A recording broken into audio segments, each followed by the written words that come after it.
يعني في مثل كده بيقول لك اذا لم تستحي فاصنع ما شئت. يا جماعه كل خطأ تحكيمي ليه مبرر، يعني كل لعبه فيها جدل تحكيمي تلاقي ناس بتطلع تأيد وناس تعارض الا اللعبه دي انا ما شفتها، يعني انا مش شايف فيها مساحه للجدل.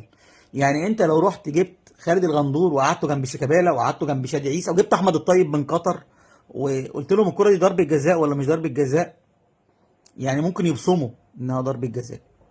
طب هو الحكم ما حسبهاش ليه؟ هنا بقى السؤال بقى، يعني هو الحكم ما حسبهاش ليه؟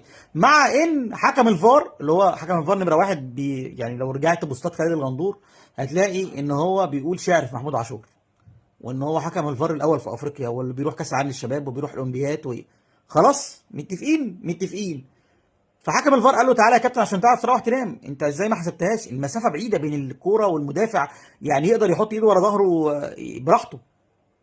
تعالى اتفرج عليها يا كابتن. فالحكم عشان بص لما تشوف الكوره وهو رايح يتفرج عليها على الفار رايح يجادل مع الجهاز بتاع سيراميكا. يا محمود عاشور انا متاكد كان بيقول له انا نفسي اسمع اللي قاله محمود عاشور وهو وفا مع بعض. يا عم انا جايبك تتفرج على الكوره رايح تتخانق مع جهاز سيراميكا ليه وانا الحكم الرابع بقول لك اطرده؟ انا حكم الفار يا حبيبي، تعالى اتفرج على الكوره. ماشي راح اتفرج على الكوره. تخيل بعد ما اتفرج على الكوره عمل ايه؟ رجع يتخانق مع جهاز سيراميكا. يعني طيب وراح رجع يتفرج عليها تاني. شايف بص الشفافيه زي ما كان بيقول صلاح عبد الله اللي هي احلى حاجه فيا. ف النهارده كده تجيب ختم وتكتب عليه دوري المسخره. دوري المسخره.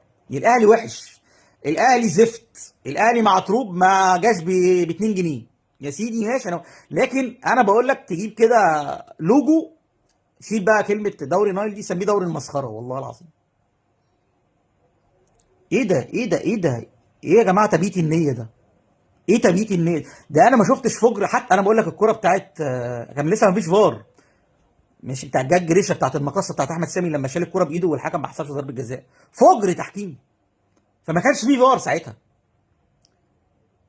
فانت بقول لك الحكم بيقول لك تعالى بص عليه يا عم. دوري الاهلي، هو الاهلي ناقص دوري؟ الاهلي ناقص افريقيا مثلا؟ الاهلي ناقص يا عم يا عم يا عم انتوا احترموا المهنه اللي بتمتهنوها.